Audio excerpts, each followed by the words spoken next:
What to say of this place? What to call it? Through time it has had many names. It was Pematic to some early native people. It was Sur de Monde National Monument. It was almost Mount Desert National Park. It did become Lafayette National Park, and today many mistakenly call it Arcadia.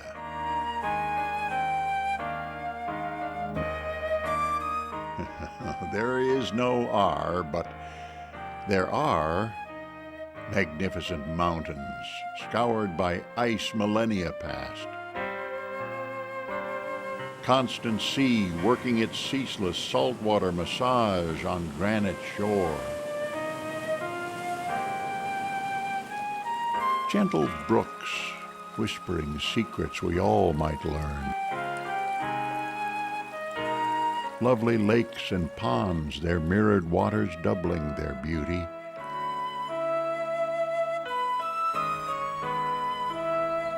And the creatures who live on them,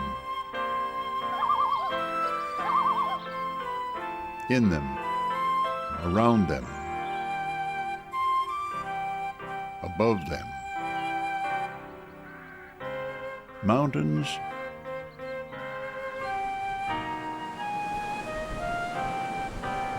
sea, brooks, ponds, animals, birds, history, people. These are Acadia. Then, now, always.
Hello, I'm Jack Perkins, and this is Acadia National Park. Now, as anyone who has lived here can caution a newcomer, don't expect grandeur, if by grandeur you mean geysers spouting faithfully or mile-deep chasms carved into red rock. Nothing like that here. Acadia doesn't make a spectacle of itself. It makes a friend. And, as we shall see later, it needs friends. Now, what is the best way to come to know this friend? Well, to begin with, consider the eagle. An eagle knows Acadia from soaring its diverse lands. The heart of it covering much of Mount Desert Island. MDI, by the way, is the third largest island off the coast of the continental United States. To its eastern reaches on Schoodic Point. And many of the islands along the coast, especially the High Island, known by the name the French gave it, Ile Haut. Most of that great island is included in Acadia.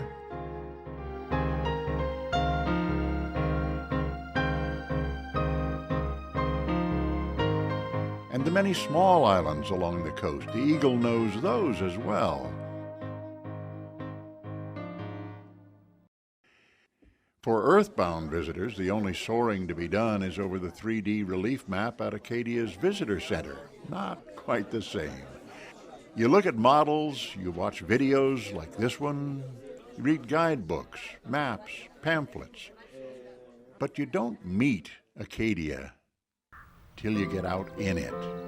Spend energy, take time.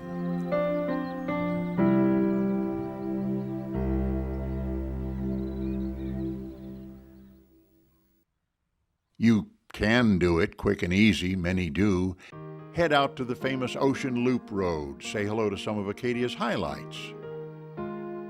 On your right, the precipice, a precipitous trail for the hardy. On your left, Sand Beach. Chilly water, not much beach, but the only one for miles that's not rock. Thunder Hole. Thundering if the push of surf and time of tide happen to be right.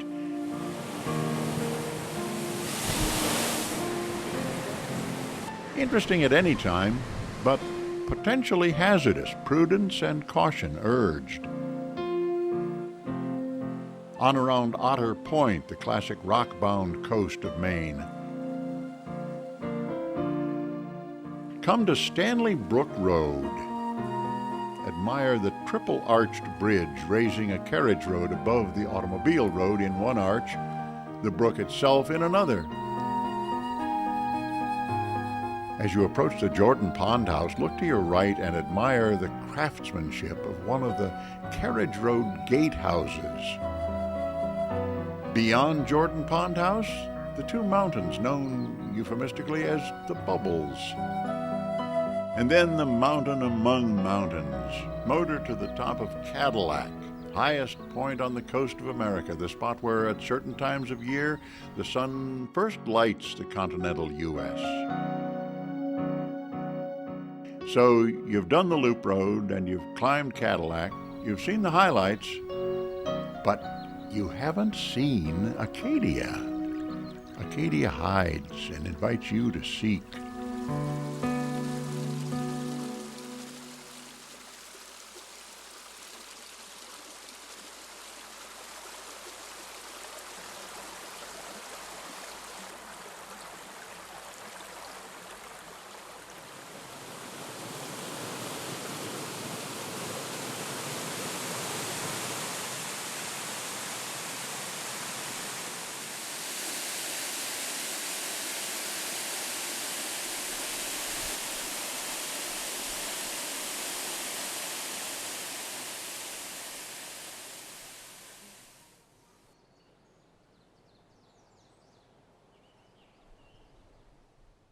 To find its hidden domains, the rush of solitude, the solace of beauty.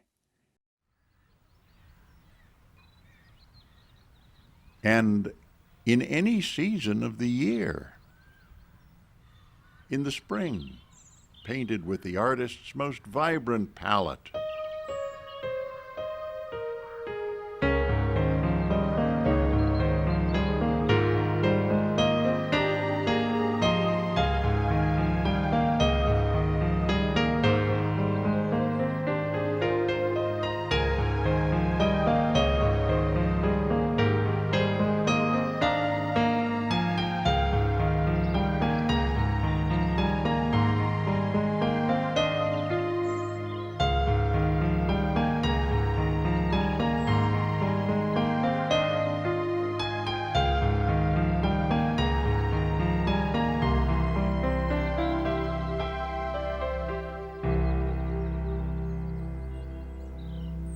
in the summer, when nature and we feel most fully alive.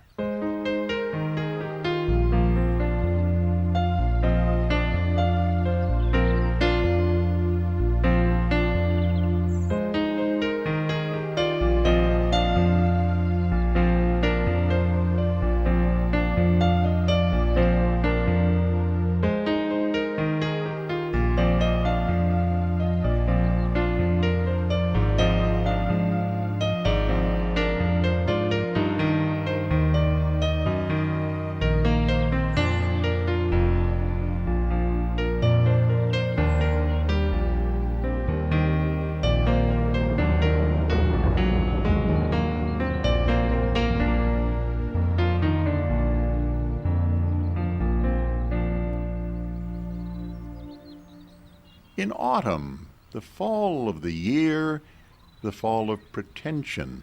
Now we no longer have to look at leaves layered with summer's greens. We see now their true colors.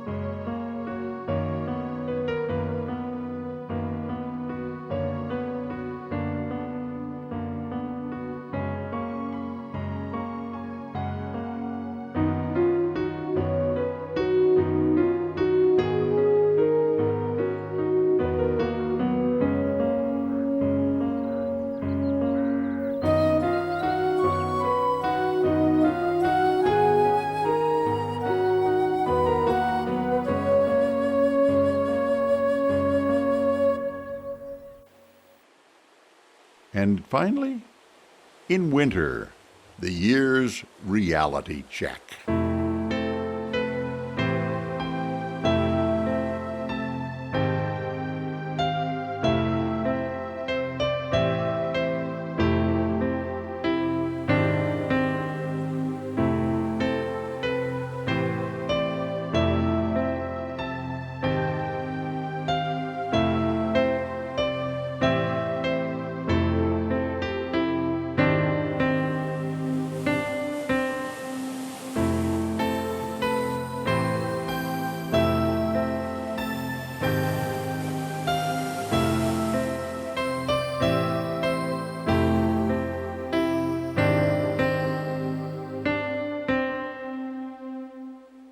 This is how it is in Acadia, and has been for millennia.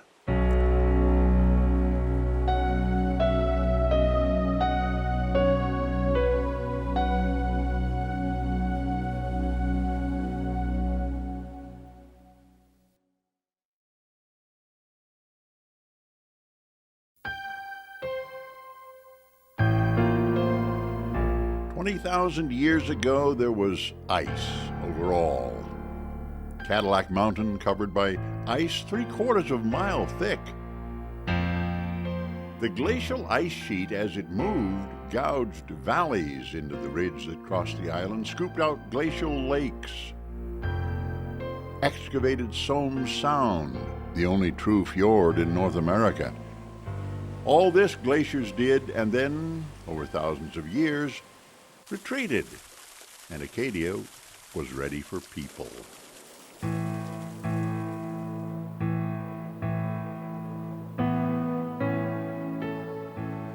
It has always been a summer resort. The first tourists probably came, as many still do, for the seafood. 6,000 years ago, Proto-Indians deposited artifacts in this area, tools, and the bones of tuna fish. They must have gone to deep water in their canoes to get those. Those people either developed into or were replaced by what today are known as the red paint people. They wore a lot of makeup. They, in turn, were succeeded by several tribes of Abnaki Indians who gave us the birch bark culture we are familiar with. The men fishing, the women digging clams to dry for winter consumption, families living in their birch bark lodge summer homes. They had good lives here until the Europeans.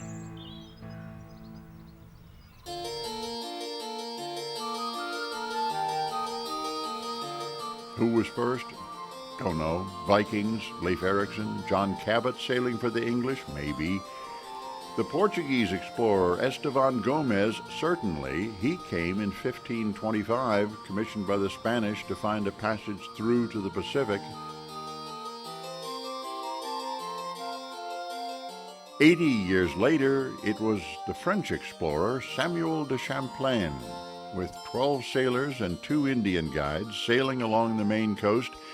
And on September 6th, 1604, he crossed Frenchman's Bay, saw smoke rising from an Indian camp on Otter Creek, and so sailed that direction.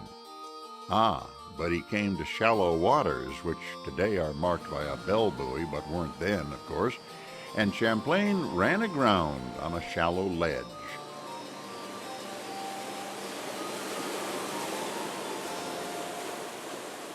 Of what he saw around him that day, he wrote, "This island is very high and cleft into 7 or 8 mountains, all in a line. The summits of most of them are bare of trees, nothing but rock. I named it Ile de Mont Désert." the Isle of Bare Mountains. Well, those were the explorers.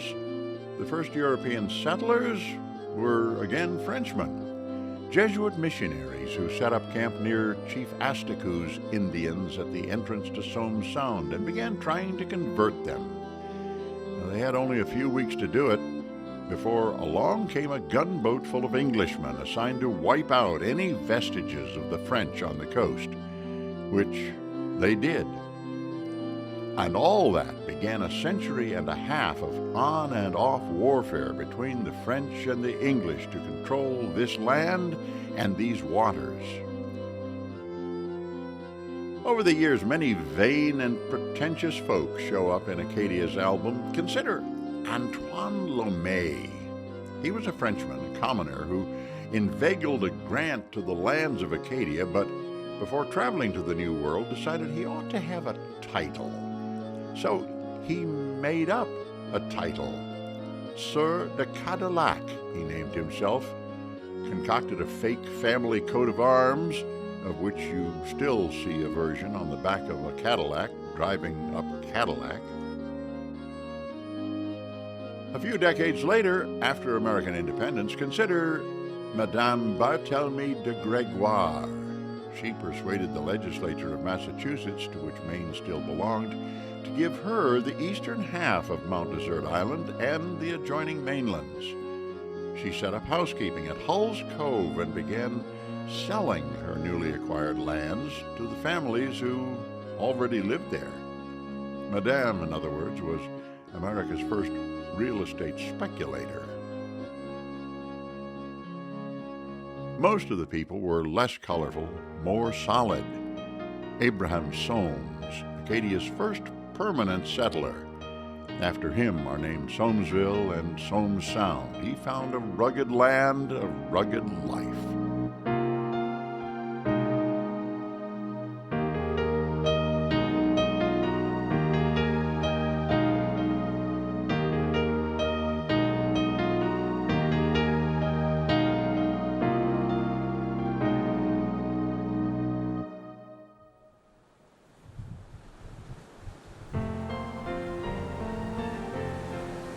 The change in the character of Acadia began in the mid-1800s. Till then, the area was not written about as a place of beauty.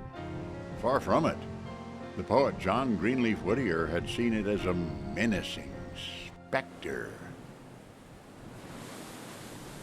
The gray and thunder-smitten pile which marks afar the desert isle, there gloomily against the sky the dark isles raise their summits high, and desert rock, abrupt and bare, lifts its gray turrets in the air. So said the poet. But then came the artists, those of the Hudson River School of American painters, beginning with one of the leaders of that movement, Thomas Cole, who first came in 1844, sketched, painted, returned home, inspiring others quickly to follow. Frederick Church, Fitzhugh Lane, Sanford Robinson Gifford. Their personal stories of their Acadian visits and their paintings persuaded many friends back in the big cities of the East to come see for themselves. Prominent New York attorney Charles Tracy, traveling by boat and wagons, brought his wife, his children, even his piano, to Abraham Soames' Tavern at Soamesville. They loved their summer, and they too went home and spread the word. In fact, some years later, one of the Tracy daughters, who by then was Mrs. J.P. Morgan, got that famous financier to start vacationing here as well. With its growing popularity, Acadia had to grow. Taverns and boarding houses became hotels. Hotels became bigger hotels. At one point, the renowned Rodick House in Bar Harbor was the largest summer resort hotel in the nation. And the cottages. You see, the wealthy who in the late 19th century made Bar Harbor a renowned social capital with self-effacing modesty called their 80 or 100-room mansions cottages. Some cottages.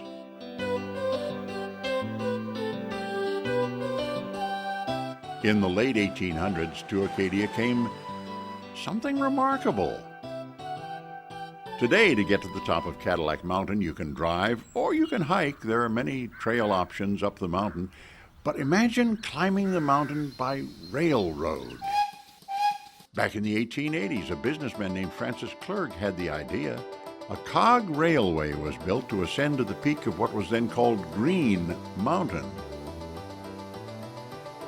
People would come from Bar Harbor to Eagle Lake by road, then board a stern-wheel steam paddle boat, the Wawinet, to cross over to the base of the mountain, where they would board open cars, and a little engine would fire up and chug away, and for 30 minutes, up they would go.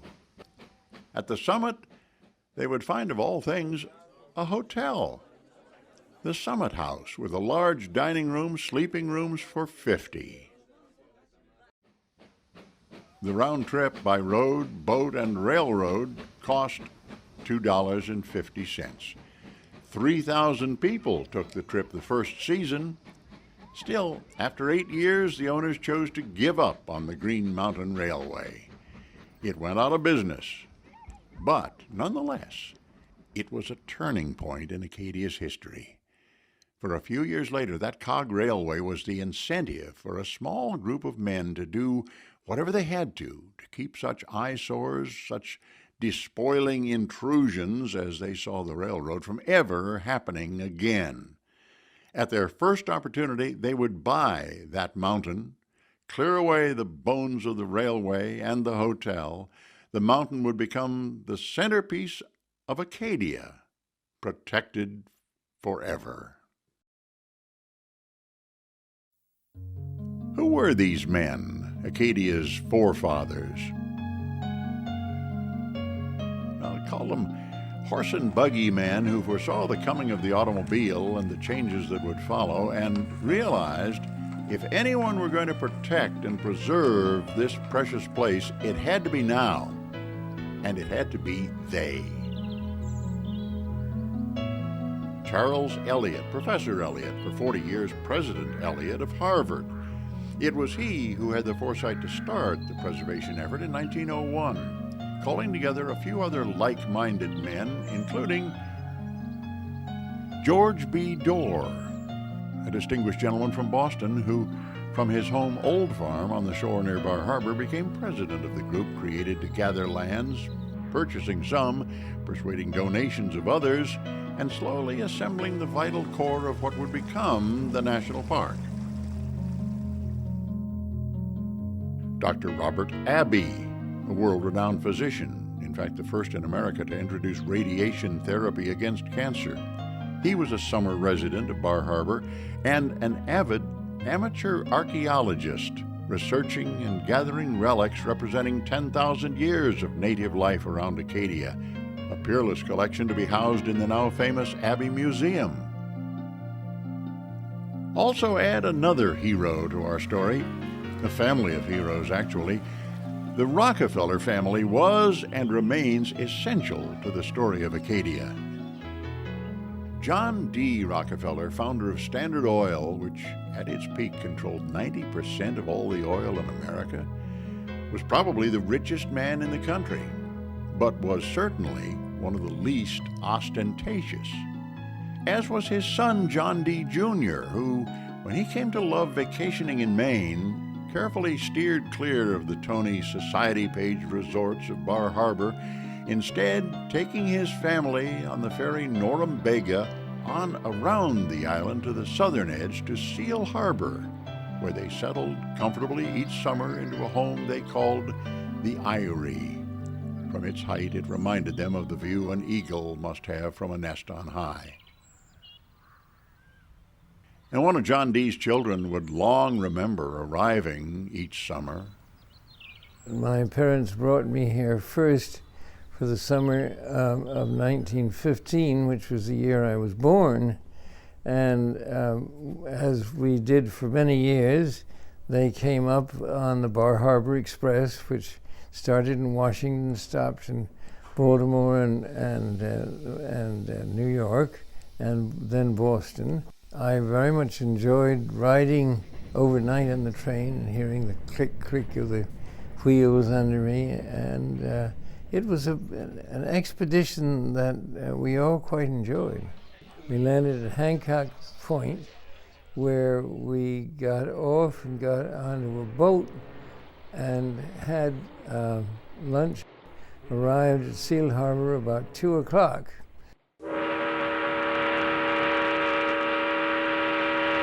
In short, it was quite a production.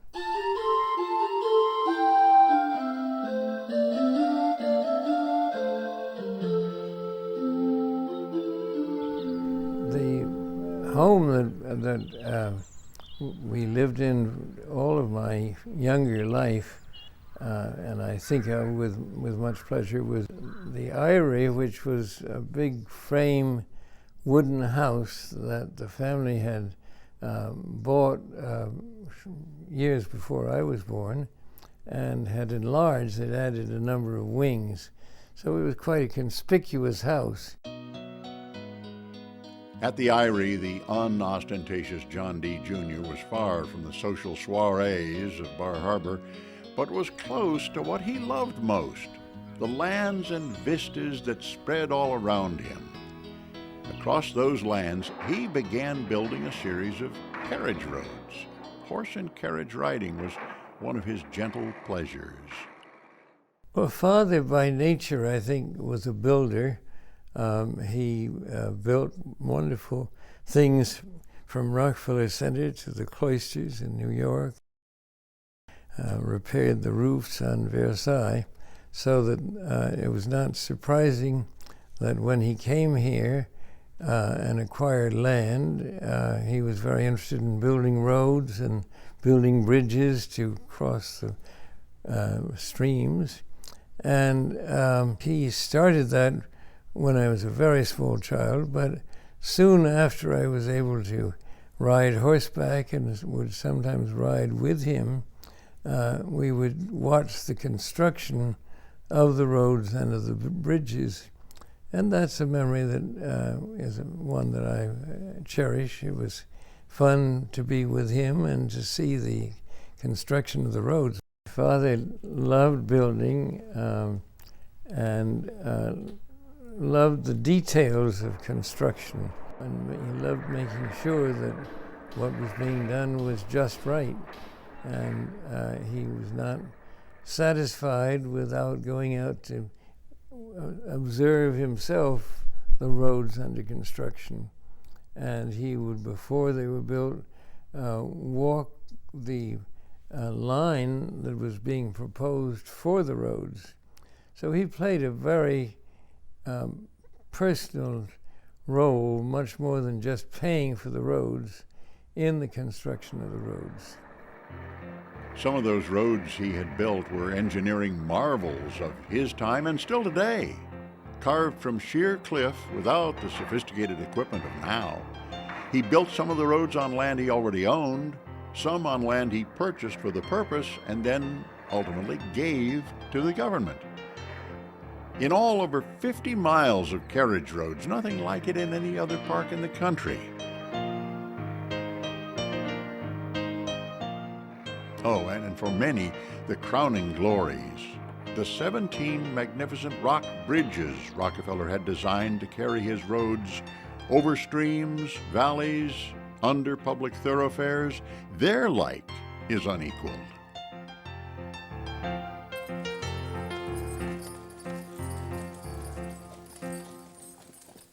And the Rockefellers and others of like mind who had gathered, preserved, and built Acadia enjoyed it. The clip-clop of horses pulling their stately carriages toward Jordan Pond.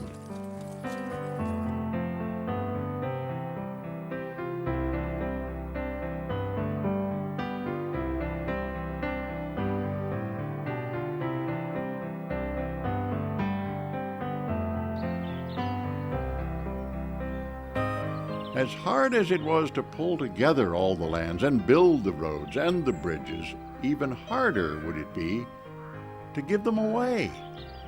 The founders wanted the federal government to accept them and make them a national park. That seemed obvious, but the obvious is not always easy. There were debate and delay and bureaucratic inertia, but fortunately there was also George B. Dorr. Imposing man with many Washington contacts and a singular determination. He came to head the committee assembling the precious lands and then undertook what would be the arduous process, taking years to get the U.S. government to accept donation of those lands. The national park movement had begun out west with Yellowstone in 1872.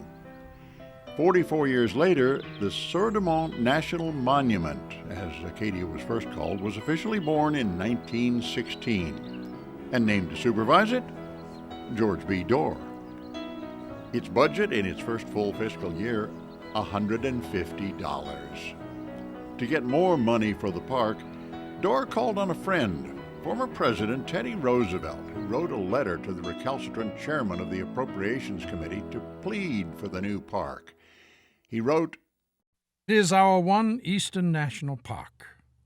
Its striking ocean frontage makes it unlike any other that we have.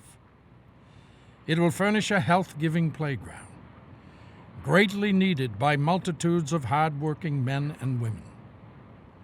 It constitutes also a wildlife sanctuary, under national guardianship, at a point where such a sanctuary is greatly needed." The budget was raised from $150 to $10,000. And the name changed. Still French, but more familiar across the land. Lafayette National Park it became. For 10 years, whereupon the name changed once again to Acadia.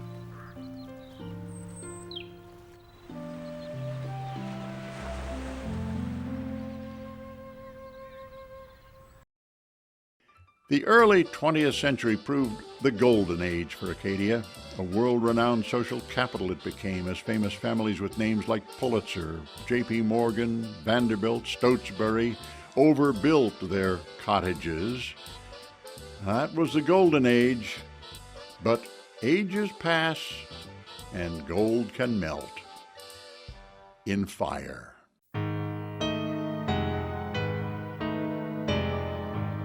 Autumn of 1947, in a dump near Northeast Creek, a fire starts and spreads through the lands of Acadia and its towns, rages frightfully for 3 days.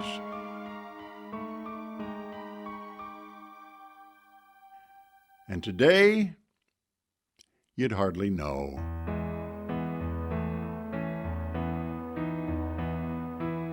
Today, Acadia still invites the wanderer and the wanderer. For the wanderer, a carriage ride from Wildwood Stables up and around beautiful Day Mountain.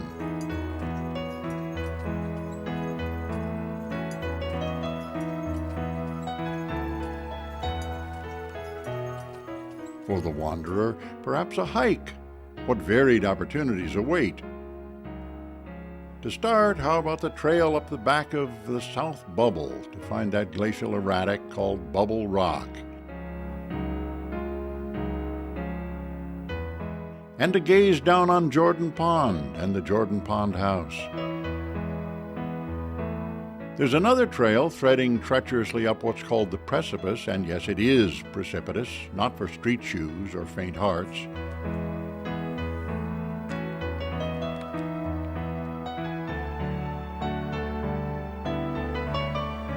Nor is the face of Otter Point, where supervised technical rock climbing is popular.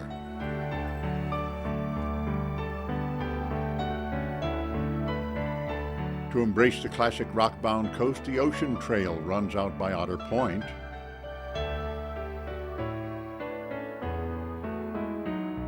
The Great Head Trail rises high above Sand Beach.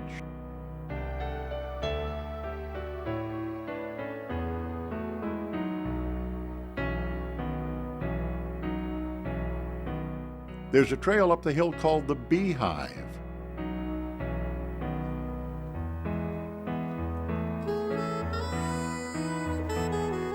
Also for the wanderer, a unique step trail up Door Mountain.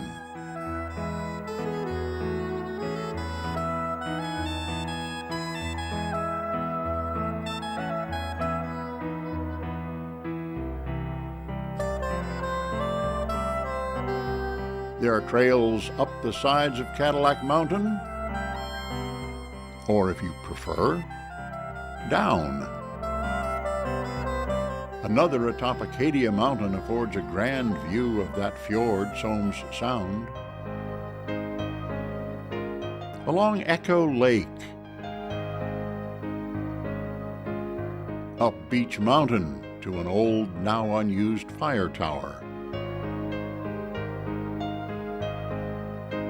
There are trails like the Great Meadow Trail that connect the park with the town of Bar Harbor.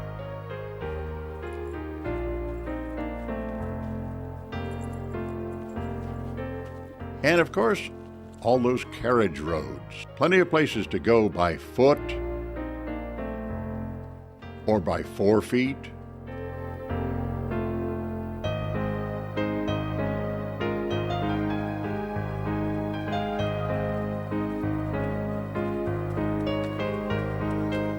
Or by a couple of wheels.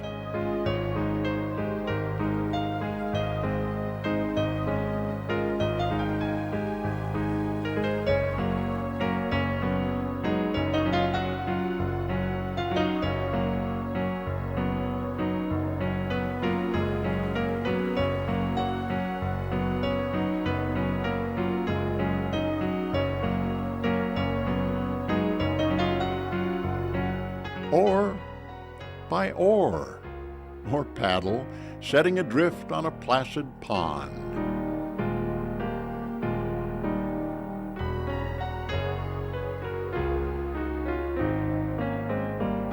If you prefer saltwater paddling, sea kayaks along the coast.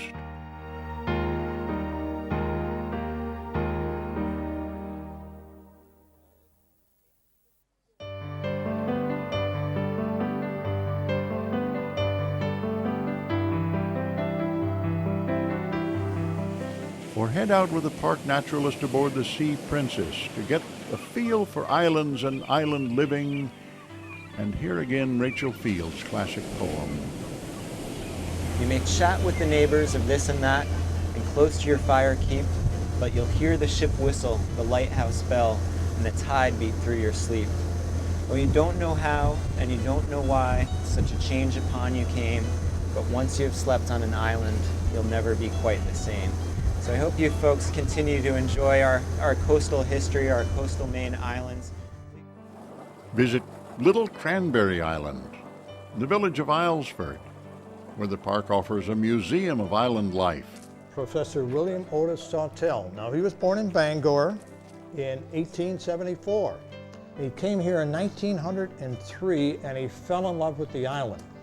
Now, I'm sure today you could see many reasons why someone would fall in love with this island.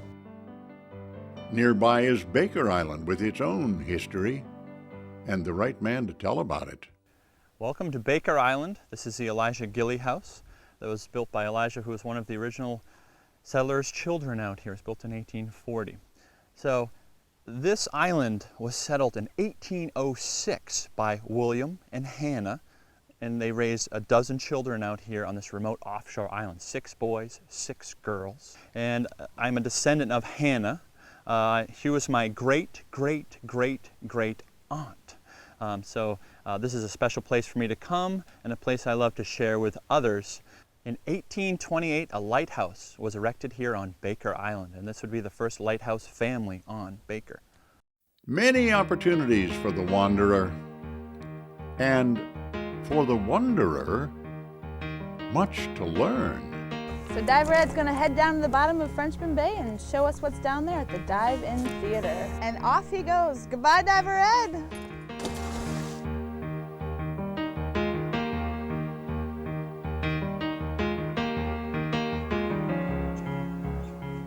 Looks like Diver Ed has found us a sea star. Pretty common here in Frenchman Bay, very pretty. They're echinoderms, which means spiny skin.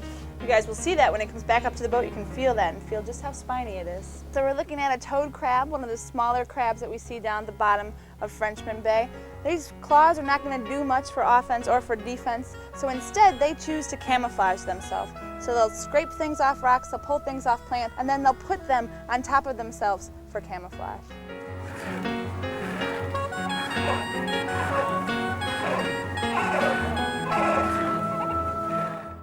These mountains give us a fantastic opportunity to look into the core of an ancient volcano, because we know, geologists tell us, that the granite that makes up these mountains was formed about 420 million years ago from the solidifying of magma, molten rock, at extremely high temperatures.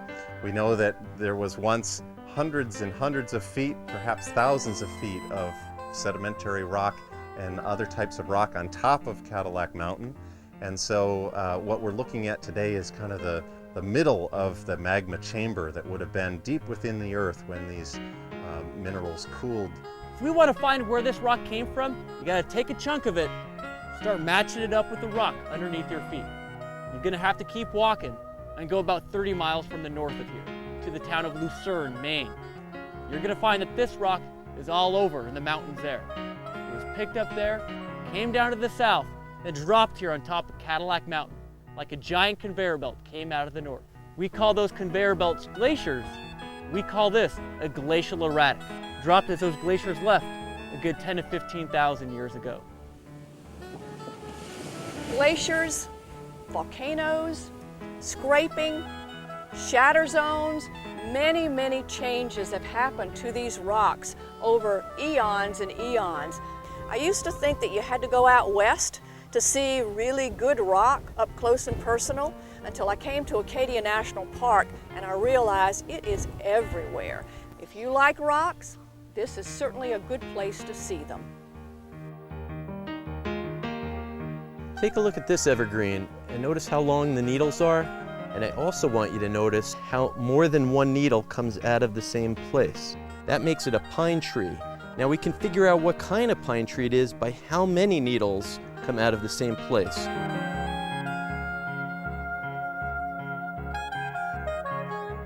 All right, so you look down into the tide pools. Sometimes you just never know what you're gonna find.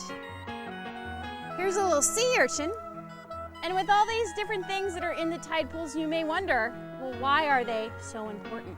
Because they can play a nursery for both plant-like algae as well as animal-like creatures, and also that every organism, both plant-like and animal-like, that lives in these tide pools also has a role or a niche to play in the survival of many ocean creatures. As we're enjoying this beautiful stone bridge, it's just one of 17 bridges and miles of carriage road that John D. Rockefeller Jr. built. And when he built them, it all became part of a legacy that he and others are leaving to us to maintain for future generations.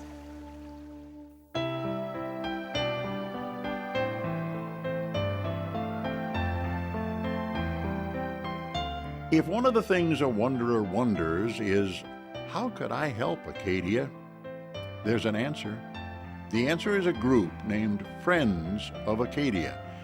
Founded back in the 80s, Friends of Acadia has raised millions of dollars over the years, money for Acadia to preserve the carriage roads in perpetuity, to bring back to life a network of hiking trails, many fallen into impassable disrepair, to help fund, with great support from the L.L. Bean Company, the innovative development of the island-wide bus network, carrying visitors in and around Acadia in propane-powered vehicles that themselves help Acadia by keeping the air clean.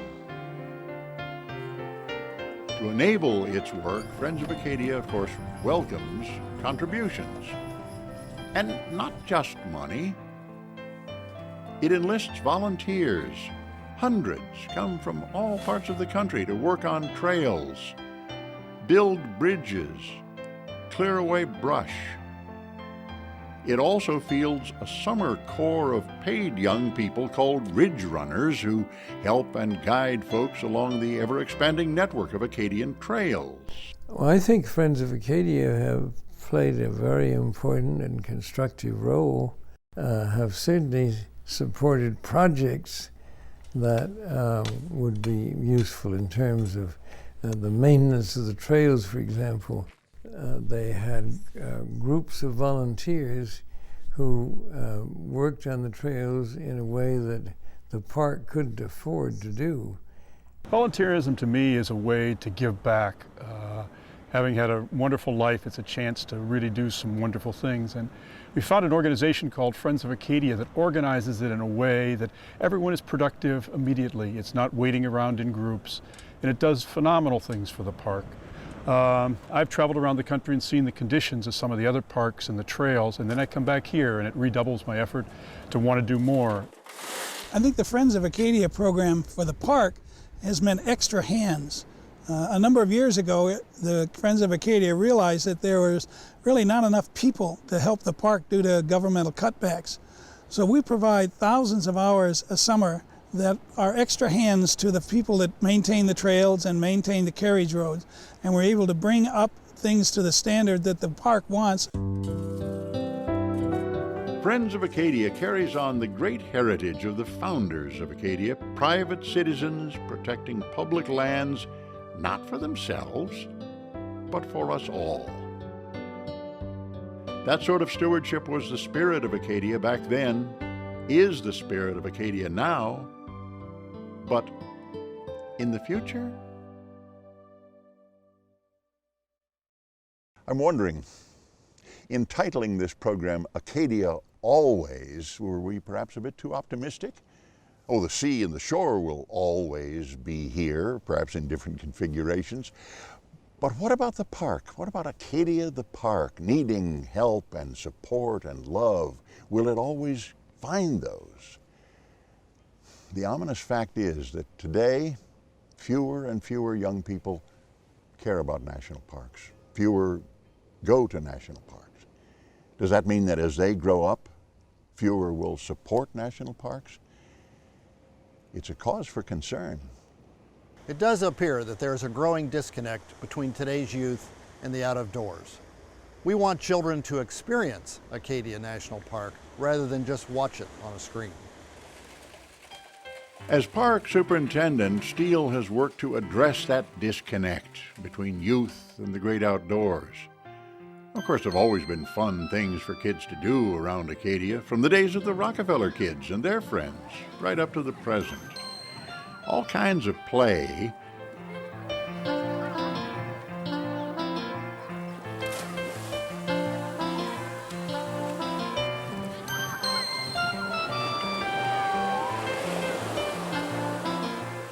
Adam scrambled up a nearby stone wall. But the park works intentionally to entice kids into more than just play. It has special educational programs for young people. And what would interest kids? Well, how about something called slippery, slimy, creepy, crawly? Okay, so why do we look at this stuff close up? Take a close look. What do you see? All those little things we saw with all the different legs, the jointed legs and the eyes. When you look at these things close up, you get to know their habits and their habitat. You want to take care of them, right? Yeah! What'd you guys find? You got another boatman beetle? Excellent. So these two aquatic insects referred to as macroinvertebrates. They're called macro because we don't need a magnifying lens or a microscope in order to be able to see them. They're fairly large. They don't have vertebrae, which are your backbones, right? So these are referred to as macroinvertebrates. The sea cucumber. Now remember, our sea star is a watery animal. It brings in water and releases it, changes its body form, allows it to move around successfully. Our sea cucumber can do that too.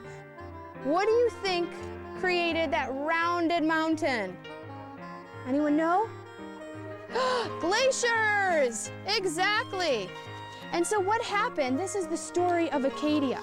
All of this stuff was created by geology, changing land and processes that go on, heat and pressure. Remember?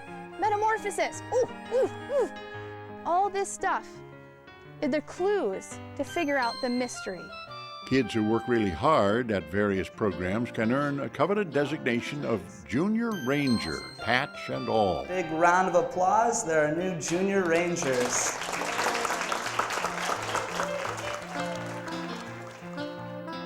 When the park inherited the old Navy base on Schoodic Point, the question was what to do with it. A good answer: invite young people for 3-day overnight camps in nature exploration. We just dialed it to north. Now we have to set it to north. Hold it flat and turn the compass until red is inside the shed. Look what we found. This is a starfish too. It's called a brittle star. So this is green algae right here. This is what we have right here. No, not that, sorry. This bit of coastline has inspired artists like Andrew Wyeth, Winslow Homer, poets like Emily Dickinson, writers like E.B. White, to write stories about the Maine environment.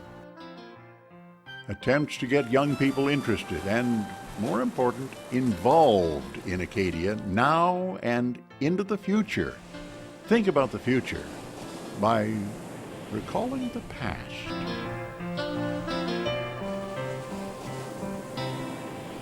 A century ago, with the arrival of the automobile, some residents bemoaned, Mount Desert is ruined. Historian Samuel Eliot Morrison had a saner perspective. We who love this island say it can never be ruined while the tide ebbs and flows twice a day, and an offshore wind turns the sea to an incredible blue. Or the east wind brings wreaths of fog that clothe the coast and hills in soft white. Mount Desert is not merely an island. It's a way of life to which one becomes addicted. Addicted? It was Acadia addicts in the past who made this park, those in the present who work hard to preserve it. So, be there still such addicts in the future, there will be an Acadia. Always.